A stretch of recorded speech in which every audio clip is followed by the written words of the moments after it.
Sister Valley was saying, I used to have a pest control business. I had my own pest control business. And so I was doing some work on you see a beautiful pioneering sister, African American sister. I was working on her house.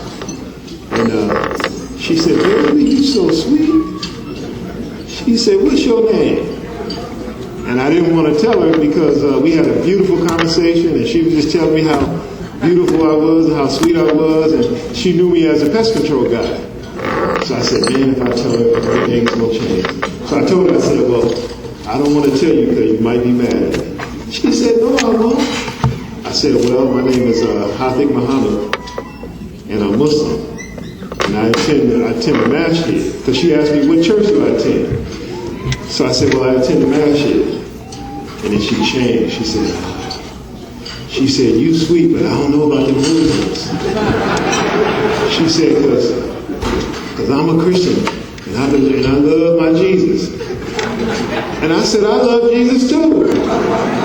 She said, "What?" I said, "Yeah, I love Jesus too." I said, "Your book and my book say that Jesus was the Word. So I love Jesus too." She said, "What?" I said, "Yeah." I said, "Yeah." I said, "Jesus, your book says," he asked, "who will be my helper?" And I want to help Jesus. She said, "Oh, come here, baby." So, Sister Valley, we love Jesus too. Long way for it. At this point, I want to bring forth Imam Noah Seifullah.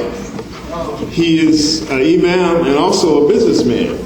He's Imam in Grand Rapids, Michigan. Imam Noah Seifullah.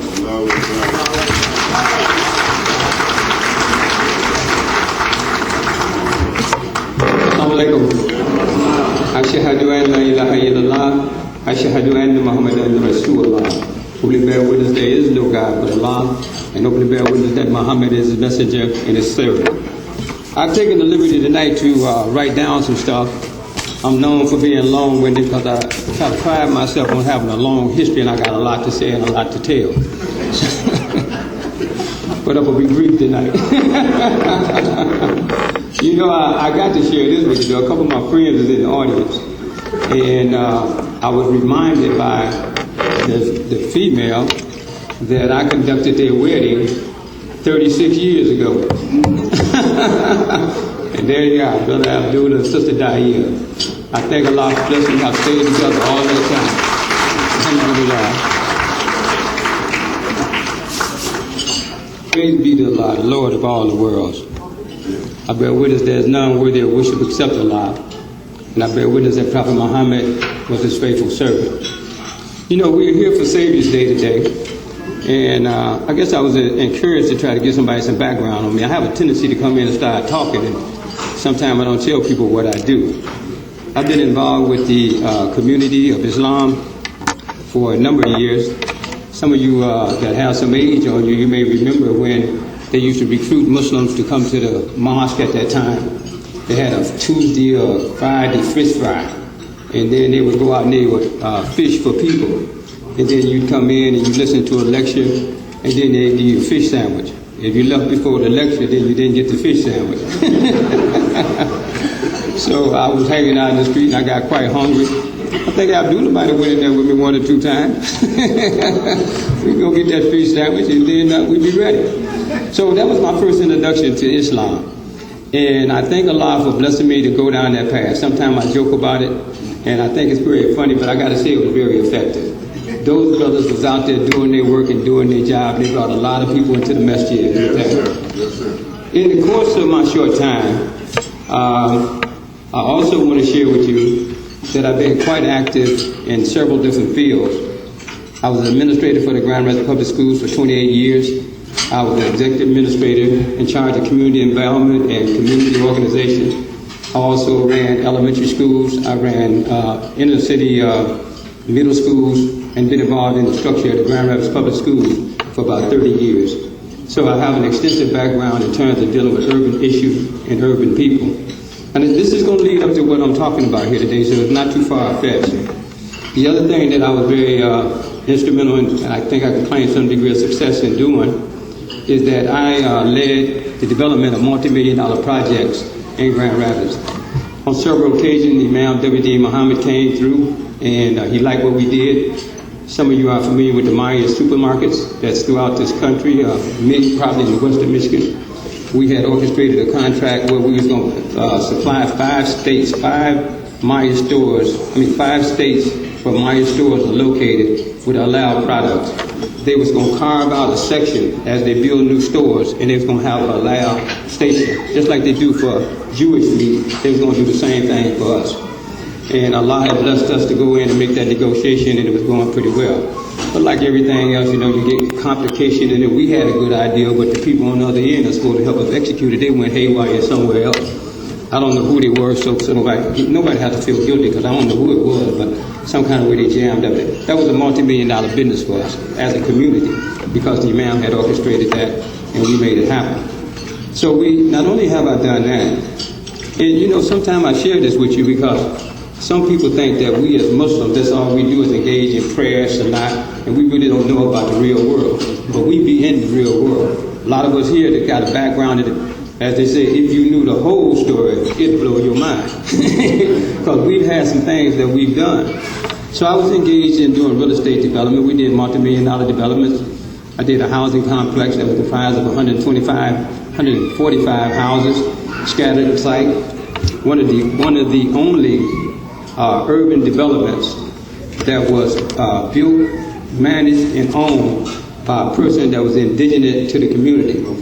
Most of the times when you go in urban areas, especially where there's been some blight, the people that come in as the developers, in many cases they're outside developers, they're not from the community. What they will do is they'll get some kind of community organization, have them work as a front, give them some kibbles and bits, but they take all the money on the other end. Well, we flipped the script on it. We took all the money, we gave them kibbles and bits. But it's good to know this. Because what I want to say to you today, we have to move forward and move up in terms of our presentation, not only in America, but throughout the world. We have a great legacy as a Muslim following Imam Deen Mohammed. He was a man that was forthright in terms of what he wanted to do and how he wanted to accomplish it. He didn't apologize for how he'd go in and try to make it happen. He just went in and tried to make it happen. I had the pleasure of being a part of that experience with him, not only from a distance way, but in some occasions in a very personal way.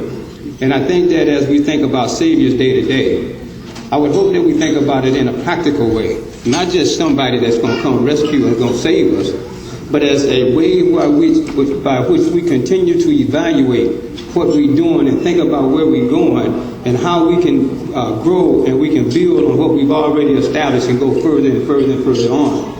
So Savior's Day to me is more than just a focus on some person, as much it is a focus on a concept that develop and inspire people to go forward and obtain greatness in their life. This is what we should be about. The human essence, as given to us by Allah, cries out for an opportunity to be responsible in the environment in which they live or which they work.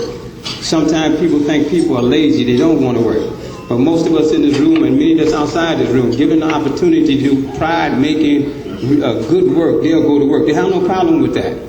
So Savior's Day is a time for us to come and reflect on those things that bring the human being back into the context of the essence by which Allah has created them.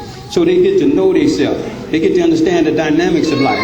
And they can once again reattach themselves to something meaningful, something that's going to have a great benefit not only to themselves, but in the society and the world in which they live. Don't you know that is the real charge of the Muslim? Some of our brothers have gotten off track. They want to pray all day. They want to cook, what they call a dhikr all day long. They want to catch the converted Muslim, trap him in a corner, and try to explain Islam to him. I'm saying, why are you wasting your time like that? You go out there and catch that brother out there that don't even never seen the Quran. See if you can work with him, bring him in. But no, soon as you say Assalamu alaikum, they will say, brother, do you know Arabic? And then you say, I know a little bit. Then he click off about 2 or 3 kalimas on you, and then you sitting up there, you looking at him like, where's all this going? No benefit to anybody. These are the great things that we learn, and these are the great things that we have to address ourselves to when we talk about Savior Day. We're a great community. We're great people. and we shouldn't allow anybody to take that greatness away from us. That is the reminder of Savior's Day. Remind us of the greatness that Allah has blessed us with, and let's build on that. We've had the opportunity of having inspiring and great leadership all the way back to the Honorable Elijah Muhammad. I don't know much about Farad, but if you look at his history, he had some kind of grandiose plan, and it sparked and made something happen. So you got to include him in the mix too. But none that come to the point where Imam Deen Muhammad come to.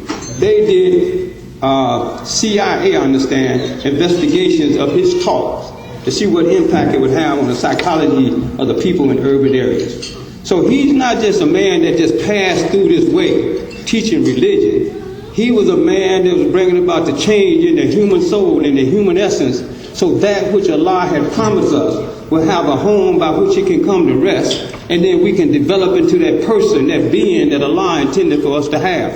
This is the vision, this is the value of Savior's Day. Not just somebody gonna save us, we gonna save ourselves. Every one of us should have a determination, I'm gonna save myself. Don't you know if we all thought like that, what kind of influence and power we would have in this society? Because we're not looking around to find somebody to help you, but say, here I am, I'm ready to go to work. And you got thousands of people like that, that's ready to go. Not waiting on you to lead them and tell them what to do, but come ready to work and just say, put me in the place where you want me to work and get the work done. There's great opportunity out there for us today, and I think that Allah has caused us to have a moment in time that we call Savior's Day, to stop and reflect and see what is our relationship to the work we've done, our past and our history, so that we can go forward and continue in the way that Allah wants us to go. Let me move on real quick, because I know I got short time. Imam Deen Muhammad, as we say, has been a very great inspiration to our community.